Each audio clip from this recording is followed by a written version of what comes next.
everybody. I cut the countdown a little bit short. I'm impatient today, so let's get started. Looking forward to getting this going with the Northeast Alabama Community College softball show with Coach Joe Guthrie. The undefeated Lady Mustangs at 14-0. Coach, wow, what a start you got to the season so far. Yeah, it's been a good start. That's really, we put ourselves in a position to be able to do some things to kind of control our own destiny going forward. But, we set the non-conference schedule up, like I was talking to you guys before we were on the air, to try and be challenged, every single time, that we go out. We've got a tremendous challenge tomorrow, with a Ball State team that won 48 games a year ago. I think they're a top 25 team, from what I've seen, maybe higher. They're always good. They're used to winning. So, that'll be an extremely challenging environment for our players, when we go up tomorrow. Certainly, this week, Walter State, tough team. Central Alabama is a nationally ranked team in Division II. So, and we were able to win what I would call winning the margin games. When you're winning 1-run and 2-run games, those are very important. There are going to be games where not everything clicks. And, we've done the little things so far, to set up ourselves, for success moving forward. So we've just got to continue to embrace and do those things for sure. Coach, I think we kind of talked about this a couple of weeks ago, but how do you manage to keep the girls on a even keel, not get too high or too low with this awesome start that you got going on at 14-0, which I know there can't be very many lows at a 14-0 start, but how do you keep them from getting way too cocky or confident?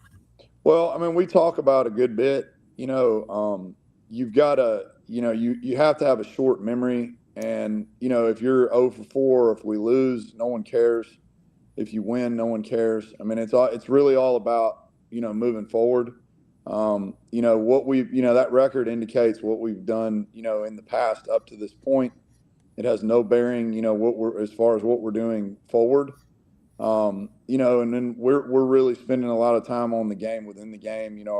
How is our process going, in terms of determining good result? We talk a lot about, the right mentality creates the right intent, and the right intent creates the right outcome. And, that's where we have to put our mind.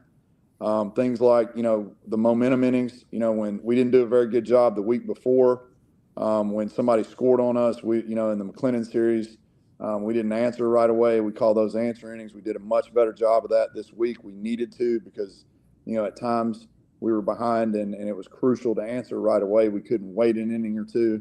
We did a good job of that. We did a good job of, when we scored, for the most part, of, executing what we call shutdown innings, which is they don't score, the next inning, and then have continued to do a good job of closing out games at the end. When we're down to the last 3 outs, we need to be 1, 2, 3 and off the field. I thought we did a better job of that this week. And those are the items that are going to translate to success, as we move forward. And fortunately, we've gotten, in the last 6 games or so, some different things that have presented some adversity for us, and in different ways. And we've been able to respond to that and, stay focused on task. And that's really where, your mind and emotions need to go, if you're going to continue to do these things. Coach, I'm looking at the stats. I don't know how accurate they are, but the one thing you have to be pleased with is the ERA of 2.41 on the season so far. That is tremendous. Yeah, we've done a good job. And the big thing that I think, Warnock's a good example. Last year we weren't a great defensive team. That will wear on a pitcher a lot of times. There were several outs that she and other pitchers made that they probably didn't get credit for, because we just weren't able to get there. We couldn't quite make the plays. And this year, we're a much improved defensive team. And, that allows the pitcher psychologically to know, stay in the zone, because someone's going to make a play. I thought of anything that we do really well. I'm not discounting our pitching, our base running, our hitting, but I thought this team had a chance to be the best defensive team in the country. We're close to that, at this point in the year. I think we can still do a lot to improve. But, if you continue to do those things, you don't worry as much about when adversity comes up. You just simply execute and trust the execution and the work that you put into to get there, because they can be around the zone and we'll make a good play, and we've done that with a lot of different looks, defensively. So, we've got to continue to buy into that and value it, and I think we'll have success. I'm looking at these stats here: 115 runs in 14 games. You're kind of lighting up the scoreboard as well. Yeah, I mean, like I said, we were really, kind of, it was able to just sort of do what we call our A game, which is, kind of the big ball. We've got a standard plan we follow in the box. And, we're going to do that until someone takes it away from us. But there have been times, recently as, scouting reports grow, zones change, different adversity happens to lineups. You begin to, you've got to find a way to win when you don't have that. That was probably what I was most pleased with in the game one against Walters. That was, it was a pitcher zone for both teams. We had to use, I think we executed a hit and run. We executed a fake bunt and run. We executed a squeeze play. We had to have all of those items to win. And, that's sometimes you're going to have to win that way. So it's good for our team to be able to see that, to continue to find different ways to win a game and understand the value of those actions in a moment. So I think we did a really good job of that. Coach, I contribute the success for the on our run average. You're talking about the offense, but there's a third member of our panel that contributes to the success of a 14-0 start is to the new PA announcer that you've got this year. He's bringing you all the luck. So you don't want to mess with the streak, that's for sure. So yeah, we've enjoyed it. Go ahead, Phil. Well, Coach, of course, expectations rise. Northeast is not a secret anymore. I mean, last year, first year team, not a whole lot of expectations, but now all of a sudden, you're not a hidden gem anymore. You're 14-0, now ranked number 4. And of course, rankings don't really mean anything. It's how you finish. But now the bar has been raised, the expectations raised, and you're going to get everybody's best shot. Yeah, I mean, for us, we talked about that with the team today because I sit on the committee and I have a front row seat to how the rankings kind of, materialize. From a tangible standpoint and what's relative to our team, there are X amount of at-large bids that are available. So if you do not win, our region championship tournament, then you have another path to getting in there. Wallace State's a good example of that. Last year, they didn't win the region tournament, but they did a very good job throughout the course of the regular season and were able to get in the World Series and then make a pretty good amount of noise in the World Series, finishing third. So that, things like that help the reputation of our league. We want to continue to schedule really well, to create those things. But in the grand scheme of things, the expectation and the goal for us is really simple. I mean, we want to win the region championship so that we have a path to winning the national championship. And, the stuff with, like I told our group, the rankings, it's fun. It brings publicity to the school. It's fun for the fans. It'll sell tickets. It probably gets some eyeballs on us recruiting wise, both in and out the door with our team. But in reality, it doesn't really do anything to change anything that we're doing. Other than a pat on the back and the so-called notoriety that goes with it. But for us, the only one ranking that we're interested in is at the end of the year, and hopefully there's going to be one team that's happy. We're going to do everything we can to be that team and have champion on the trophy. But that's it. The rest of the teams, if they're being honest, are not happy. To a certain degree. So. That's an expectation that we have anyway. That's why we put this team together. That's what we sold, on them coming in. And, we just have to value not the hype and the rankings and things like that. That's great for everybody else to talk about outside the fence. But, for us, the game is still the game and it's out there. And it's either you play or you get played. So that's kind of, that's what, we're going to have to put our focus on, and, we're certainly going to put our best foot forward to do that. Yeah, definitely. So, well, Coach, Howie had kind of spoke on this, we kind of talking about, the maturity level of this team. It seems like they're very poised, and you've got a lot of veterans returning. But I want a little bit about the freshmen, like Morgan Perkins, of course, Addie Edwards, Austin McNeese, Marty McCluskey. They have stepped in as freshmen and are playing like sophomores. Yeah, I mean, a lot of those names you mentioned, I mean, if you're around them, they don't behave like people. And we knew this coming up when we recruited them. They don't behave like immature freshman stereotypes, if I were going to put a phrase on it. Morgan Perkins has won at just about everything she's ever done.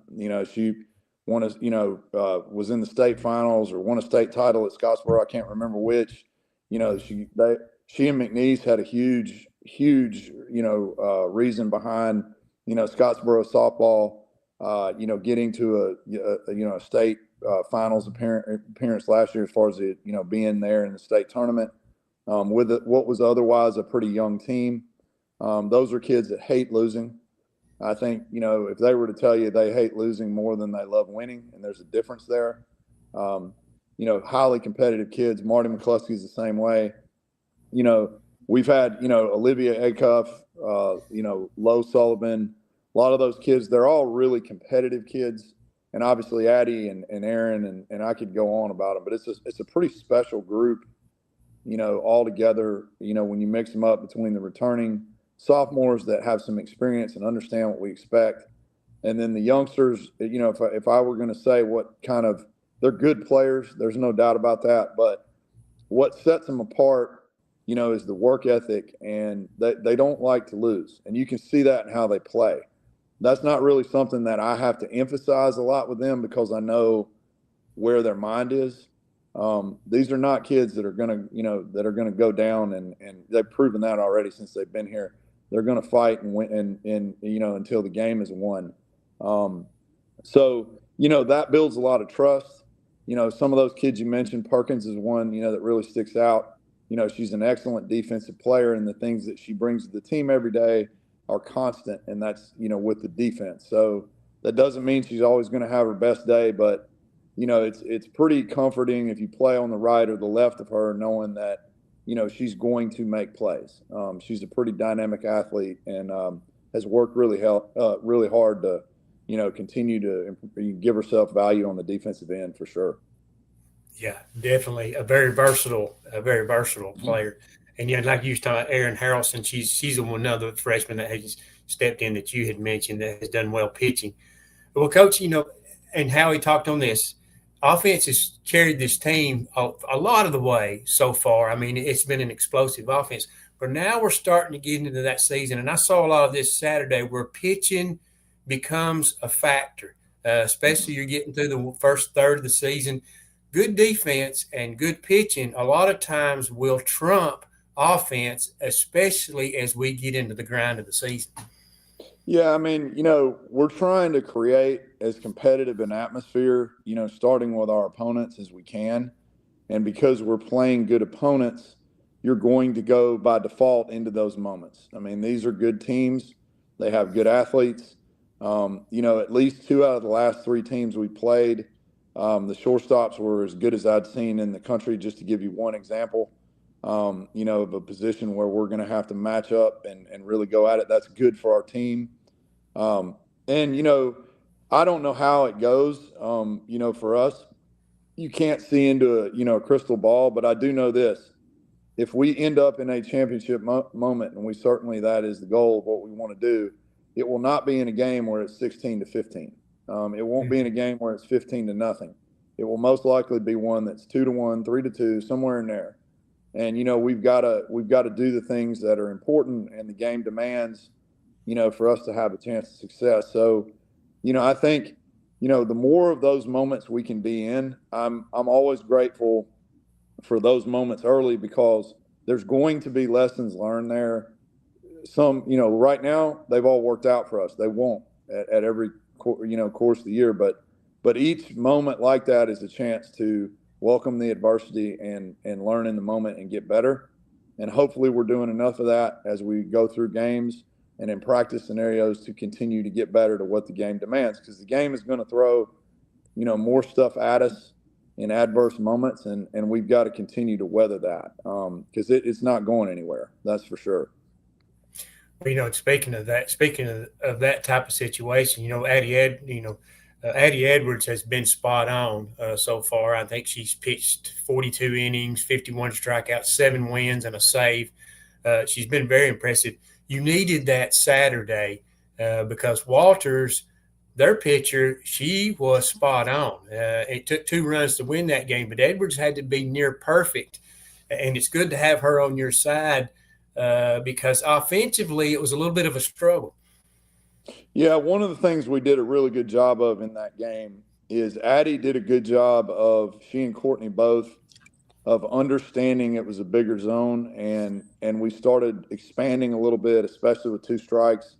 And, the number that really sticks out in that game were 12 strikeouts. And I don't know how many we had, but it wasn't even close to that. And, for me, when I'm looking down kind of at the strikeout battle and they're in double digits and we're in, extremely low single digits, we're going to win. I mean, over the course of the game, because ball and play matters. And then when you factor in, the combination of, 3 short game plays we executed really well in moments that we needed to, that's gonna help. But certainly the strikeout number is big in a championship type game, and that's definitely what that was. Because I agree with you, the pitcher did a very good job. She responded to zone 2, and we took what we could get out of that. I thought she did a real good job of using both sides of the plate, using the off speed when she needed to, and we were able to neutralize that throughout the course of the game. But it was we had to do it in small moments because she wasn't giving us a whole lot of margin to operate on. And but I think in that game it's really important how the outs are being made. Are you making productive outs that are moving runners, and then versus a lot of non-productive on their side in the case of swing and miss. So credit to Addie and Courtney on that, and then credit to the defense and the offense for understanding what we needed to do in that moment to win. And that game will come around again 20, 25 more times before this is over with. So, very grateful in that moment to have that experience to, get better in for sure. Well, Coach, speaking of Addie, what is her strong point pitching wise? Well, the first is, kind of between the ears. She's a different pitcher, when she is in a game environment. She's learning to be a different pitcher in a practice environment. I think Addie would tell you, that she enjoys the game. I would put it that way, more than she does practice. And I'm not saying she's lazy or doesn't care, but I think she is, she's somebody that has a heightened sense of competitiveness on a level that's hard to describe. And the bigger the stage, the bigger the moment, the more competitive she is. And that's what I think, has her ability, ability to be great, doing that. Harrelson, has showed that at times. The big thing about her, she just doesn't rattle very much. I mean, it's the same demeanor, and it's like that in practice too. If she's doing well, if she's doing bad, you can't tell at all. I think that, is huge for a kid her age. And both those kids have really good stuff. As far as Edwards on the physical side, the ball spins up really well. She throws a pitch that she refers to as a screwball, but it kind of operates like a low rise, which is another level on the arm side that's hard to deal with. She can spin the rise on either side of the plate. The curveball's a really good pitch. It's probably the most underrated pitch she has. And then what's new since she's come to us is the ability to throw a wipeout off speed. So when you have all those things rolling, it's hard, for a hitter. It's challenging. She throws a lot of different looks that are difficult, but you couple the physical skills with the mentality side, and you've got something that is pretty dangerous for sure. Yeah, because I think what you kind of sort of describe her as she's a gamer nature, and I guess when she walks out there, it's money. You hope so, and most of the time that's true. Yeah, I mean, and I think there are other pitchers that are getting more consistent. The most consistent thing about like a Skylar Branch is, she's 9-4, career on us, 3-0 this year. Sometimes the numbers, on hits or whatever might get a little lopsided, but she wins. She's been very consistent doing that. Erin's done a better job of finding the off speed, and when and both those kids, Branch and her both, when that is there, it accentuates their ability to spin the ball up, because it just makes one other thing you got to worry about. And that was really the big difference maker in Kaylee Warnock in that game. She really, really commanded the ball well. Her ball has got a lot of run in different ways, and it's hard to put a harness on. That's just kind of how she naturally does things. But, she was in the zone more than I'd seen her probably ever. And then the changeup, something she's worked really hard on. And when we're able to double up and triple up the changeup, it's really difficult to deal with her, because she's tough. There's a lot of late natural movement on the ball to both sides of the plate.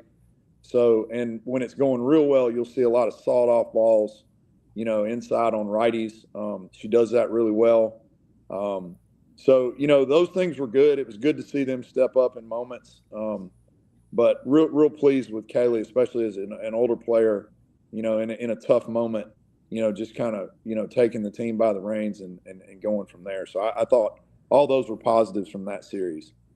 Well, Hey, yeah, Phil, you know, I got Addison Edwards' stats pulled up real quick, and for the ones that don't know, she's a freshman, so first go around in college, but she's got a ERA of .33, 7 wins, 0 losses, 7 complete games, 8 appearances, and 21 hits and 42 innings pitched, and 52 Ks. That's a pretty impressive stat line for a season for some pitchers, but this is just 7 games for her. Yeah, I mean, she's done a good job, and the most impressive thing to me on that, and this kind of goes with some of our other pitchers too, is the limited amount of walks. She does a lot of things really well, but the biggest thing is setting the tone for us, being able to command the ball. When we've got that, we're obviously, for not just us, anybody. We're going to be a much dangerous team when we're having to play with no one on, particularly, the ability to win leadoffs, which is what I thought she kind of brought to that game. We didn't do a great job of it on offense at times, during that game. And so I thought, that's key, but that's something that she had, even prior coming to us. I think it's continued to get better. We still got to work on, spinning the ball up, because I think, her ceiling has not been reached yet.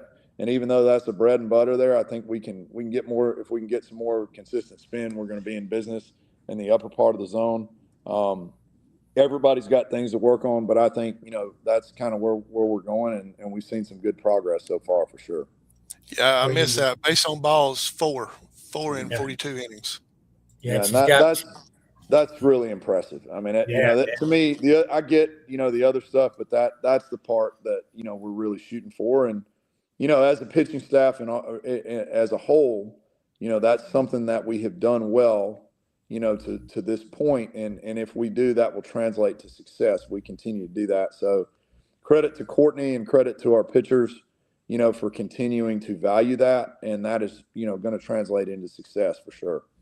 Yeah, that's like Saturday. Erin went to 3-ball counts several times early in the ball game, but she was able to work through that. And that's tough on a pitcher when you kind of sort of have to a little bit. But and I noticed, Coach, and you were talking about walks, and I think that's one good thing Erin has done a good job of. Mm-hmm. She'll give up hits, but she seems to wiggle off the hook, and a lot of times that's because you don't walk anybody.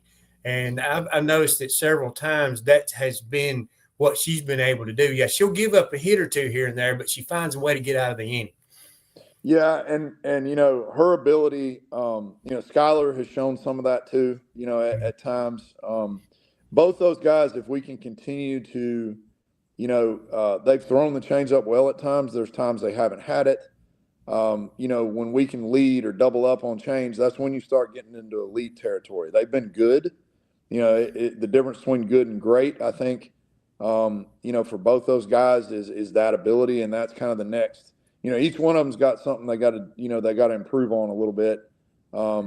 They've certainly been good enough to win, all three of those guys we mentioned, but when you can do that, and that, the story of that second game was kind of telling, what Warnock did above any pitcher, that was the ability to command the changeup. And that was the difference maker in that game. And they really had no answer to that. They had an answer for some other things we threw at them. They didn't have an answer for that.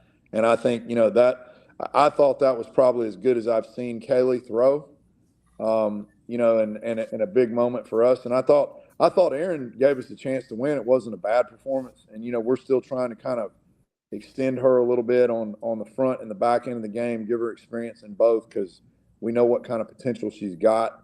And she's done a good job of embracing both roles. And I think that does nothing but help her. But, I once she, and she's improved a lot of things there. When that starts getting a little bit better, there's going to be some dynamite numbers that come out of her as well. Well, Coach, what I've noticed about Courtney, as being the pitching coach, she will. It seems like she has instilled a lot of confidence in this staff into trusting their stuff. And what I've noticed she'll do, instead of yanking a pitcher when they're struggling, she will challenge them. And of course, a lot of times it's a mound visit, and let them play through adversity. I guess that's purposely done in that they have to figure it out. They can do it for themselves. Well, we just manage it situationally. I think they kind of know what we value. There are times where, if it's a close game, obviously, leadoff runners getting on, it's one of the things we've had to learn with our pitching staff a little bit, because, they'll come from travel ball where you just throw. And, if we're late in the game and we're using somebody as a middle, or, even in a closed situation, and we've got, a leadoff runner in the game's type, we've got to make a matchup move or a situational move right then. It's not personal. It's just what the game is doing. Now, depending on what we've got, on the back end of a second game, how deep our bullpen is or what have you, it does determine to some extent, how long we'll go with a starter or even a reliever, so that I think Courtney does an exceptional job of understanding in the game, getting them to value, the ability to throw strikes, the ability to command the off speed. And then the other thing in terms of a game management piece is she does a very good job of use of timeouts. There have been multiple games, throughout the year, that she has utilized, some key moment timeouts, especially with runners on and two outs. And instantly we get a pitch right away and the inning ends, on a weak contact ball somewhere. And I think that's a good understanding and experience of momentum. Our kids have certainly responded to that in moments. And, that's obviously fruitful for us. Well, Coach, I noticed that in softball, a lot of times, a lot of games are won early, naturally. They kind of sort of dictate the flow of the game. But a lot of times in the middle innings of softball, and we kind of saw this Saturday, where softball in the middle innings kind of become a chess match. When you start getting into the crucial innings, like fourth and fifth inning, because a lot of times down the stretch, your best pitchers pitch and it's hard to get runs. But I noticed in softball, middle relief pitchers are very important. And that's where Kaylee Warnock came in and totally shut down Walters 4 1/3 innings. I think it was. She had 6 strikeouts and only 1 hit. That's the kind of pitch you're going to need, that middle relief. And that's where Kaylee Warnock's going to be very valuable to this team throughout the season. Well, yeah, and I think they know, the longer that we've been doing this, there are times we felt like Kaylee was rolling, but there are other kids on the bench, or in the bullpen that can step up and do that. And, we've been fortunate in the moves we've made. That's something definitely we want to try and get some more opportunities as well to some of our staff.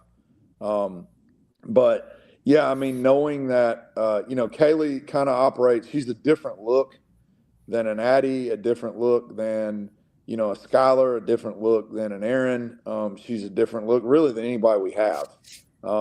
We've got another lefty that's, in Hallie Haynes that, is kind of a softer version of Kaylee, but it's definitely a late breaking, breaking ball that can give you some problems, especially when the off speed is working.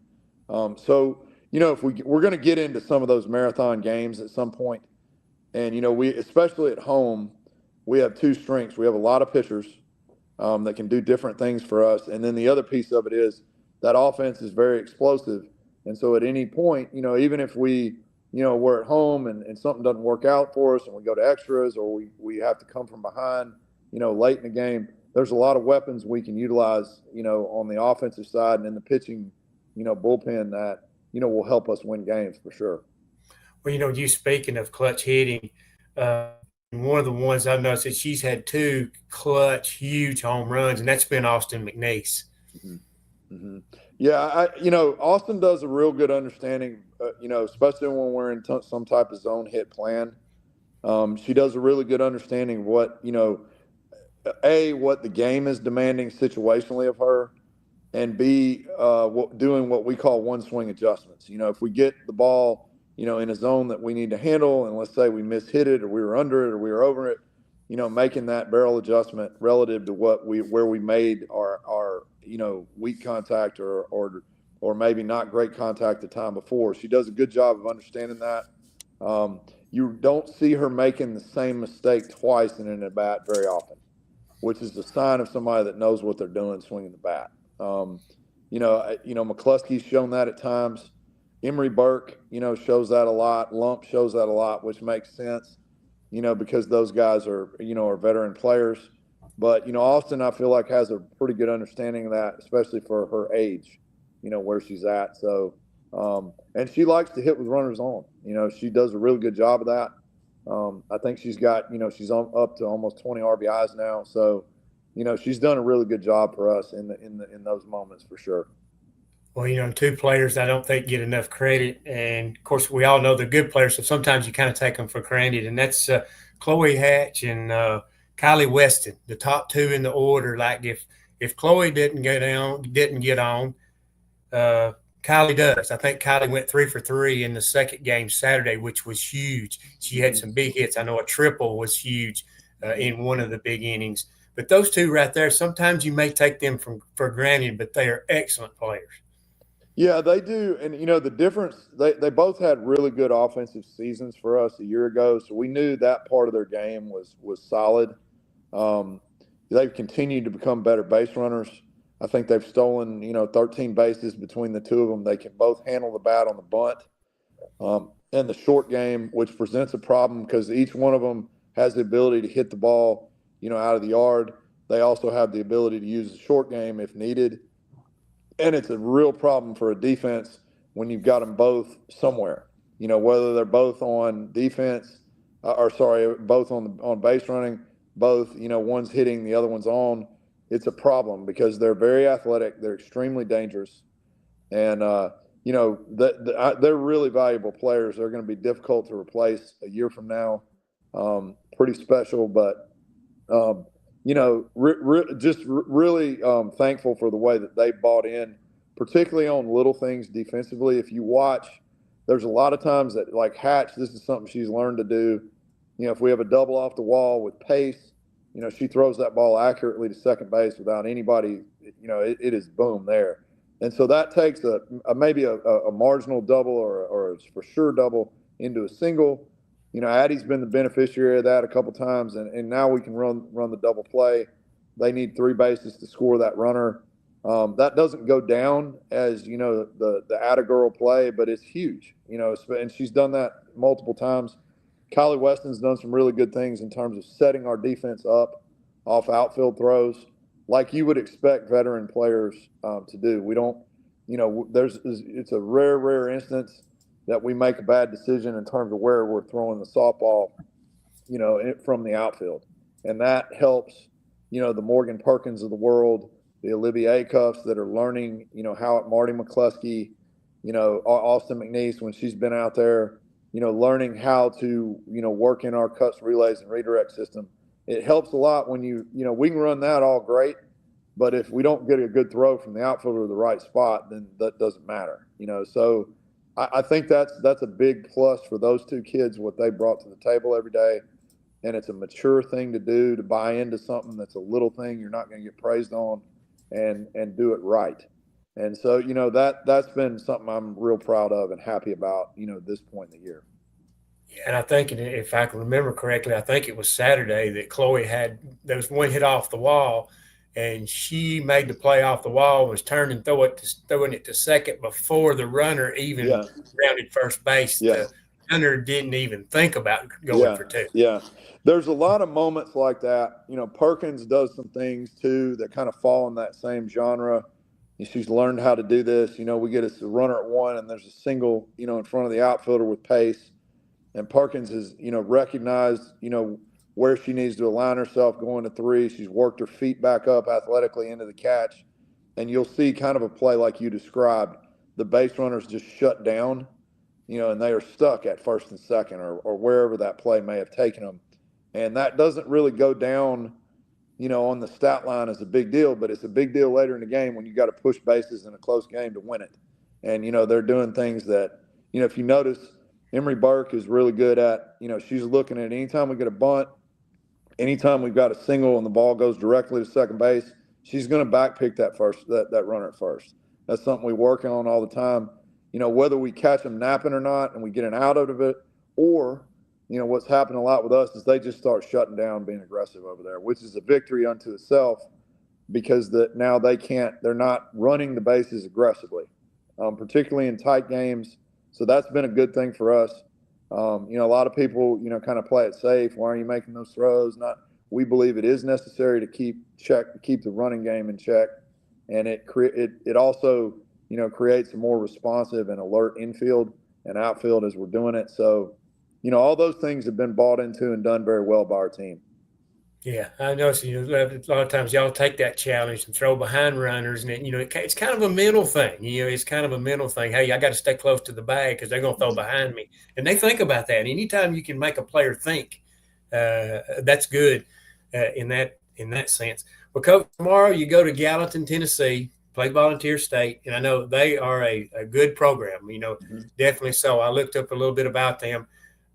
Tomorrow, kind of what is the schedule for tomorrow? I guess y'all eat breakfast, probably hit a little bit in the batting cage, get on that bus. Tell us kind of the schedule for tomorrow. So we'll get up, we'll be up there ready to roll, around, we're usually ready to roll around, I think we're wheels up at 7:45, if I'm not mistaken, but we'll be ready to go well before then. We'll have a pit stop to eat. And then when we get up there, we'll go into our standard pregame. It'll be a challenge. We talk to our team. It's going to be cold. We have to pick an attitude to embrace adversity. And, there's two ways to look at that. It's cold, I don't like it, and you're going to get beat. Or this is just setting the table for the adversity that is coming. Like you mentioned, Ball State is a very good team. They've been a very good team for a long time. That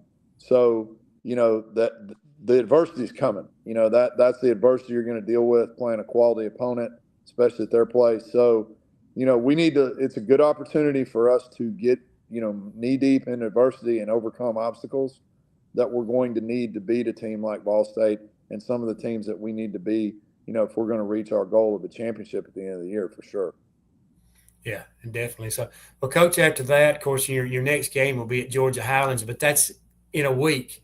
Mm-hmm. You're getting a little bit of a break. Is that, of course, when you win and you want to keep playing, but is it a good time to take a little break? You'll have about a week off before you go over to Cartersville to play Georgia Highlands. Yeah, I think it is. We've got some people kind of in flux. Everybody that's with us is relatively healthy.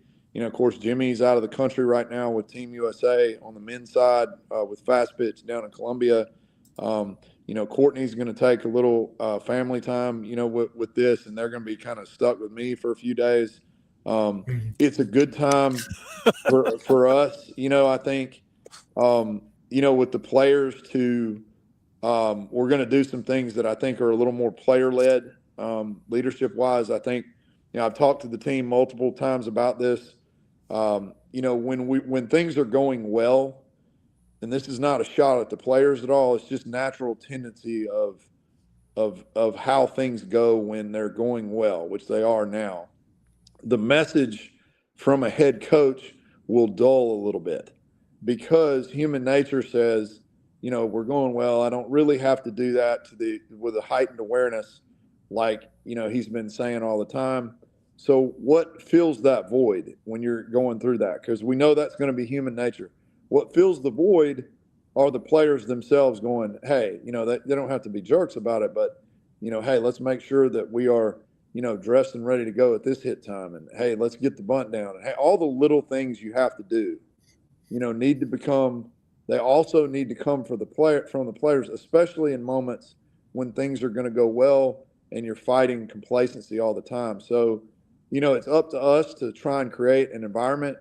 Today in practice, I would constitute as it was a fun day, but there were also some teaching and some competition, which I think our players embraced, because ultimately that's what we've got to do, show up and do every day. But we're going to have a chance, without games being stacked up on us during the week, kind of to play and compete with ourselves. And I'm going to stand back and kind of evaluate a little bit and let them, take a role and a say in some of the things that we're doing. I think that's necessary at the point of where we are.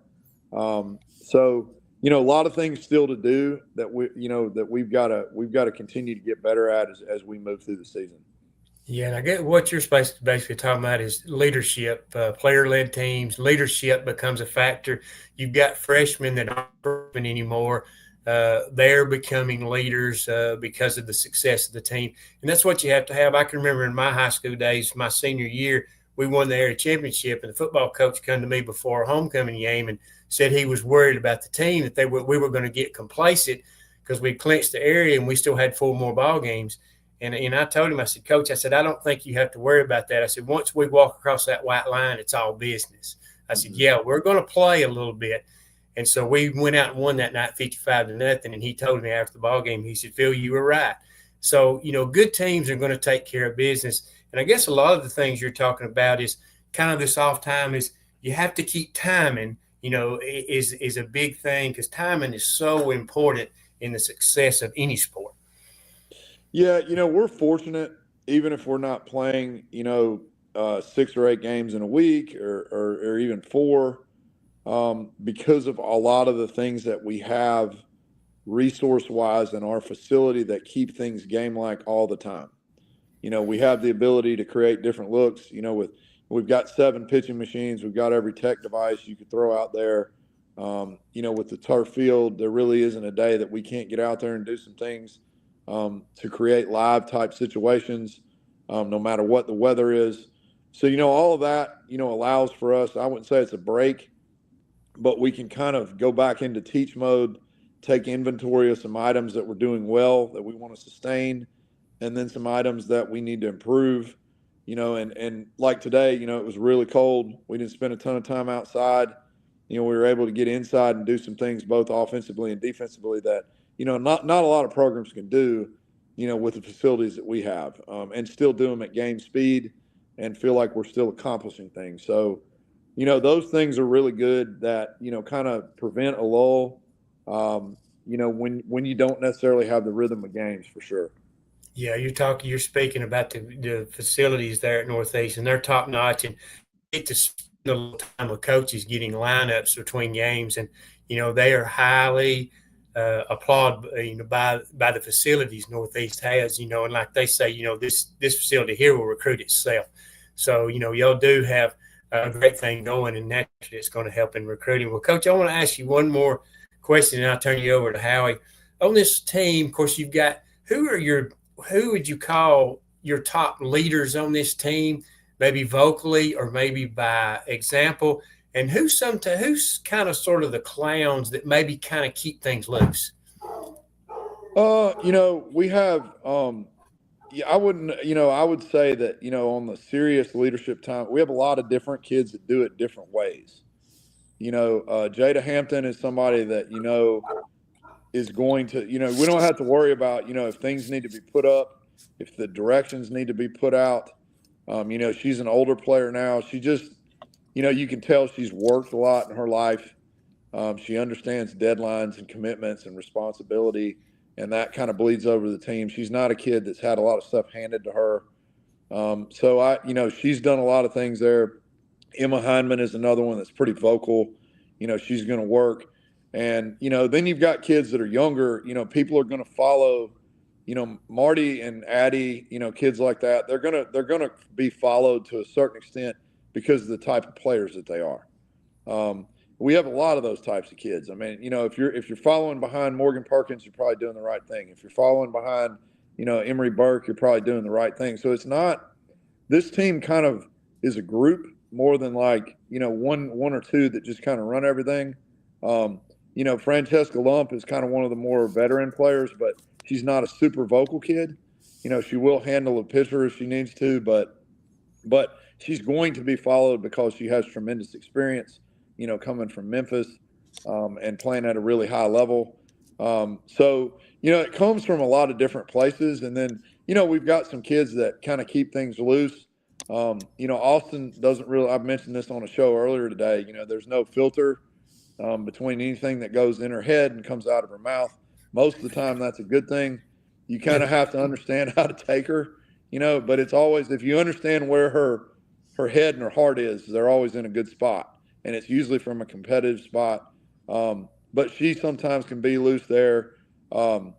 Even some kids that, are kind of in the shadows sometimes. Chloe Helton is somebody with a really, good personality. I think everybody, the team just likes each other. She's an example of that. That we don't have a lot of, I've been on teams before where, maybe you had a good team, but, you knew that this kid and this kid, even though they have big roles, are not the biggest fans of one another. I'm not saying they're all best friends, but they enjoy being around each other. So it comes from, a lot of different places. Lowe's a different personality in the outfield. I enjoy having her because she's, again, she keeps it kind of loose. You never know exactly what's going to be said there, which is good, for the most part. It's just a different bunch. We've got a lot of different personalities. At times Briley Weber's been a big cheerleader in the dugout that everybody likes and respects because of, her work ethic and what she brings to the team. So, it's just a lot of different places. But the biggest thing about this team that I think is unique is how much of a team it is. It's not, they're just together, and it feels that way when you're around them. It can sometimes feel, even as a coach, that they're so together that you're sort of on the outside looking in, which I don't take personally. I enjoy that. I think it speaks to, what they're doing amongst themselves. And I just think, they deserve a lot of credit for that. I think their parents deserve a lot of credit for how they've been raised. Multiple people that have been around them, throughout the course of the years comment on, what the special people they are. And I think that comes out, in on the softball field as well. So, we're just fortunate to have those people with us. And it's a fun journey to, take with them every day for sure. I guess it's a lot more enjoyable for a staff when you can loosen the reins just a little bit and kind of, to a certain extent, let them be themselves, and you just kind of sort of police things a little bit. Yeah, we're trying to, there's some things, with our players that, some of them, need to they still need to mature in the sense that, that really at the end of the day, it's their own self-determination that is going to put them where they need to go. And at times that's a growing thing. Some of them have never, pinch hit. Some of them have never done, some roll things. And then some of them, like Savannah Cantrell is a good example, came in, did about as well as you possibly could do in a pinch hit situation. Then she gets thrown in to be a starter in the second game, which she haven't done a whole lot of for us. And that's a different mentality, learning how to do that. Now you're not just up 3 good swings, 3 good pitches. Now you've got to, stick with a game plan. There's going to be, 3 or 4 at bats now that we've got to deal with. And that's a tough transition. I think it's a tougher transition than people realize. Even a player like Olivia Acuff, who's been in the lineup a good bit for us, had to come in off the bench, late. That's a different mindset, and it can be tough. I think, over the course of 2 years, the Sophia Murphys, the Sierra Waldings have done a lot of that and have been successful in those roles. But it's challenging, when you're playing in you've got platoon kids, kind of like Bree and Lorelei are doing for us in the outfield. You've got some role players, like a couple that I mentioned, and you got kids that are in the lineup a little more consistently, and we need all of that to win. We need all of that to win. So they've been pretty unselfish about that. It's never fair. It's not fun for me, to have to do that. But they've been really, mature and communicative about, what's going good or not, as they're going through this. And I just think that speaks volumes to the character of the kids for sure. Well, Coach, one you didn't mention that's valuable a lot of the time is Pearl Bellamy, who comes in and pinch runs a lot. She's a valuable asset on the bases. Yeah, she did. And, she's dealing with kind of a tough injury right now in her wrist, which is limiting the rest of her game. She doesn't complain. She works really hard. A crucial stolen base on the fake bunt and run, in that 2-0 game that set us up for success. I think, that's a role she's played a good bit, so she understands how to do it. And, she's probably one of our better options doing that. She certainly has the most experience, and she's got pretty decent foot speed, but her decision-making process has really improved. And being able to execute something like that in a moment where we absolutely had to have it, was a big deal. So yeah, she's a good one, and that's another kid that I mentioned with Perkins. Pearl in championships have been, there's a laundry list of those in high school, before she got there. And I think, you're seeing that play out at the higher level now. Yeah, winners are always winners, no matter what level you're at. Well, Howie, I'm going to turn it over to you. Coach, we got a question from Randy, the owner of River City Media. You kind of touched on it a little bit earlier, but he's wondering, is the weather playing havoc with games / practices? 75 and sunny, and 2 days later snowing, which we hadn't saw no snow, but still, wind chill down to the teens and everything. How's that affecting you and your team? It doesn't affect, from my experience, and I know the players are younger and they don't, haven't experienced it as much. We've got a good nucleus of kids that are from this area, and then we have some kids that are not from this area. So it's kind of a mix.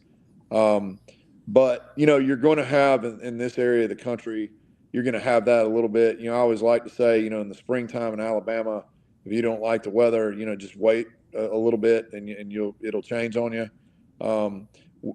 What helps us, I think, with that transition is that we've always got some options. It's the least limiting place I've ever been to in terms of facilities. That includes Penn State, that includes Texas A&M, in terms of what we can do in a practice. If it happens to be too cold, we have space enough inside that we can do almost everything, almost, not quite, but almost everything relative to full field if we want to inside. We've got all the technological capability in terms of, tech devices for, ball flight measurements or things like that. When we start getting into mechanical work, and then of course film study, we can do that. We can comfortably fit, our team in multiple rooms in that facility and go over film. So that's a big deal. And then the ability with the turf surface, unless it's really hailing down on us, at the time that either a practice or a game is going on, we're pretty flexible in that regard. So, the facility certainly helps us be able to weather, the different weather obstacles that we have to deal with for sure. Hey, to chime in on what Randy says, see, Randy's used to standing on the sidelines, so you do get cold. Fans get cold, but players love it. They don't care. They want to play. It doesn't matter if it's 10 degrees or 100 degrees. Yeah, I mean, it's certainly, it's better. It's never fun. When we're certainly going to have to deal with that. There's extreme weather in our game. Sometimes hot, sometimes cold. But in my experience, I would agree it's typically better as you're a player moving around than it is as a coach. I've learned, I spent, 3 years in the Big Ten. I've learned it's kind of what I internally call my refuse to be cold plan. I do not mind layering up. When you under layer, at a place like Madison, Wisconsin, or Minneapolis, in April. And, the first year I was up there, I really didn't have a lot of experience with that. And, Minnesota, for example, is really, it's unique because the sun's shining. It looks, when you're out there, like this is a picturesque day. And, but it's not. You've got in the 30s, the wind chill drags it down even worse. You're right by the river out there. And I just never felt, when you underdress once in that environment and you are utterly miserable, you don't forget to do it again. That's for sure. So, that's something that I've always, kind of learned, from that experience. And as bad as it does get sometimes here, it's not. It beats Ann Arbor or Madison or Minneapolis, some of the places I've coached in the past, where it's just that's a different kind of cold. I mean, for sure. One thing I've noticed from the booth, Coach, is as the game wears on and it gets a little bit later, your jackets or hoodies get a little bit heavier as the game goes along. Yeah, and the way our stadium kind of lays out, it can get, in the shadows there. It's great in the summertime, and it's great in the in the fall. It can be a little cooler on the field when it's hot, so that's an advantage. But when it's cold, it on the field it'll fool you a little bit. I mean, it can definitely get colder than you think it is. So we've kind of learned, every ballpark kind of has got its quirks that you have to kind of learn. But we've certainly learned that as we've, kind of gained experience in ours for sure. Randy also said that he was a third string catcher career. So, Phil, I guess you was right, Phil. He was just sitting on the sideline. Well, he's warming up between innings. So, yeah. Coach, a question or two, and then we're going to let you out here. We appreciate your time, and yeah, it's going to be a long day for you tomorrow, a cool day for you as well. But you mentioned something earlier about one of your players. You allow her to handle a pitcher. How far will you let that catcher go handling a pitcher? Well, in the case of Lump, you've got a veteran, and really all of our kids are gaining. That's the number one job that the catcher's got to be able to do is manage the pitcher. And then secondly, kind of make them look good in terms of physically, what we're able to do behind the plate. But, we only get one conference, before we have to take somebody out. And so, we can't always, that does, the other day we were in that late inning deal against McLennan. I thought it was probably best, with the winning run at the plate to take that conference when a leadoff run got on. That was 6-5 and pick 'em. We could have used another conference later. We had a first baseman and a catcher, that were kind of seeing that moment and went out there. And so, it allows us to do, to not be out there all the time. You also need to know, kind of who are your players that need more visits and who are the ones that don't, and so, especially in the case of a Lump, who's a player that's been around a while. That's one of the things that a bounce back brings to the table. You'll see her kind of, go out and make those moves, or I should say moves, but go out there and talk to, the pitcher when that's needed. Emery Burke has done that at times. Emma Heinman's has done that since she's been here. And all of those kids are kind of veteran players. But, as the Marty McCluskeys and the Savannah Cantrells are maturing back there, that's certainly something that they're, capable of learning how to do and have done, in their time out there as well. Well, Coach, I noticed that Cantrell several times she come out behind the plate and communicated with the pitcher. I guess she wanted to make sure everybody was on the same page. Yeah, she's an extremely conscientious kid. She might be the hardest working kid we've got on the team, and that's saying something with this group. If we do early work, everybody's there for the most part, and so I think that Savannah, is one that again she's going to have a following on a team because of the way she conducts herself. Just in ways that people don't see a lot, but she's extremely hardworking, sometimes almost to a fault. But yeah, she cares about, doing the little things right. Absolutely. And as a kid, if you spend more than 5 minutes with her, is a kid you want in your organization because she's a really good player, but she also, brings some good values to the team. And fortunately, we've got a lot of people like her as well. Coach, you mentioned something earlier. This will be my last question for you. You mentioned something earlier about the scores of games 15, 14, 13, 12, 2, 2-1, 3-2, and all this. Which type of game do you prefer? The higher scoring, closer games or the lower scoring, closer games?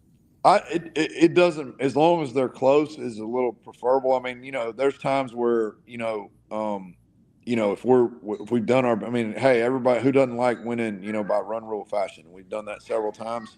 I feel like that's a type of game we need to know how to win. To close out a game when we get the momentum and go and be done and save our pitchers and go from there. But the ones you're gonna come up with, to win a championship are the ones like we had, in the first game against Walters, in the last game against Central Alabama, in the last game against, well, really the first and last game against McLennan. Those are going to be the ones you've got to win a championship. And so, like for example, when I was at Louisiana in 2018, we had a top 20 team.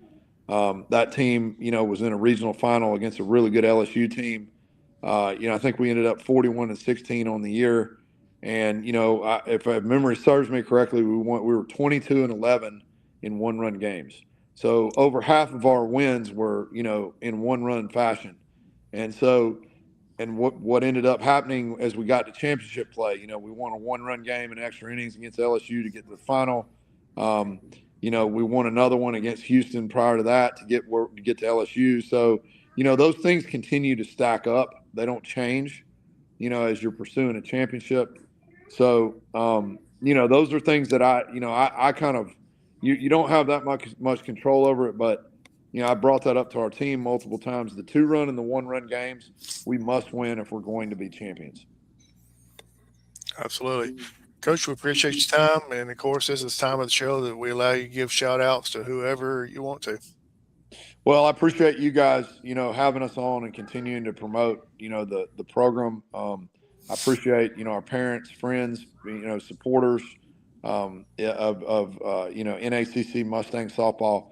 We've had a lot of support, a lot of well wishes on what we've done. And, we're going to continue to work hard and get better. And we appreciate everybody in the community and beyond that, has certainly showed us a lot of love throughout the year. I'm looking forward to getting out there, watching y'all play some games later on in the year. Don't get me wrong, I love this cold weather, but I don't like sitting out in it. Well, hopefully, I don't want to speak too soon, but I hope we're nearing the end. Yeah, I hope so. We'll see how it goes. I did mention something to Dr. Campbell when he was on the show back a couple months ago about turning your stadium into a dome to make it more fan friendly, and he said that may not be in the works no time soon, but you never know. Yeah, that's about really all we lack for sure. And we've got everything else, but yeah, that would be definitely cool, no doubt. Absolutely, yeah, that would be. So, Coach, best of luck tomorrow on your trip. Not necessarily just the games itself, but just safe travels there and back. And been going a little bit north. I know it's going to be a little bit cooler up there, so I know you got a bunch of extra jackets and stuff and hoodies you're going to be carrying with you. And my philosophy is you can always get warmer, but you can't get cooler sometimes. No doubt, no doubt. We're going to adhere to it for sure. So, anyway, thanks for joining us tonight, everybody. Phil Harris, Howard Cheney, and of course, the star of the show, the 14-0 undefeated Northeast Alabama Community College, and Coach Joe Guthrie. Thanks for joining us tonight, everybody, and go out and watch the Mustangs play when they get back home. I'm sure you'll thoroughly enjoy it, and I'm looking forward to getting out there and watching y'all as well. So, good night, everybody.